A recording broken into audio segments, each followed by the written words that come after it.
নাগরিক সেবা জনগণের দোরগোড়ায় পৌঁছে দিতে এবং জনসচেতনতা বৃদ্ধি করতে সংশ্লিষ্ট সকলকে আরও আন্তরিক ও জবাবদিহিমূলক ভূমিকা পালনের আহ্বান জানিয়েছেন সড়ক পরিবহন ও সেতু মন্ত্রণালয়ের মন্ত্রী শেখ রবিউল আলম।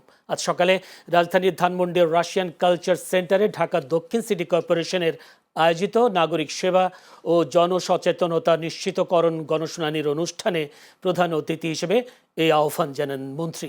অনুষ্ঠানে সভাপতিত্ব করেন ঢাকা দক্ষিণ সিটি কর্পোরেশনের প্রশাসক মোহাম্মদ আব্দুস সালাম।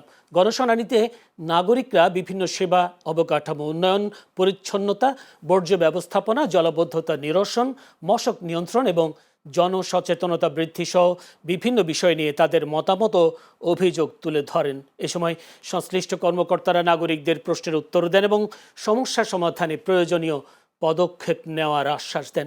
অনুষ্ঠানে ঢাকা দক্ষিণ সিটি কর্পোরেশনের ঊর্ধ্বতন কর্মকর্তা, জনপ্রতিনিধি, সুশীল সমাজের প্রতিনিধি এবং বিভিন্ন শ্রেণী পেশার নাগরিক উপস্থিত ছিলেন।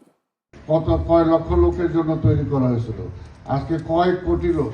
তাহলে এত লোককে আপনি কতটুকু ফ্যাসিলিটিস দিবেন, এতগুলো লোককে আপনি কোথায় কতটুকু তাকে থাকতে দিবেন, তাহলে সেই বিষয়টাও আমাদেরকে চিন্তা করতে হবে। এতগুলো লোকের ফ্যাসিলিটিস দেয়া এটা খুব সহজ ব্যাপার না, যদি আমরা এদেরকে ডিসিপ্লিনের মধ্যে না আনতে পারি।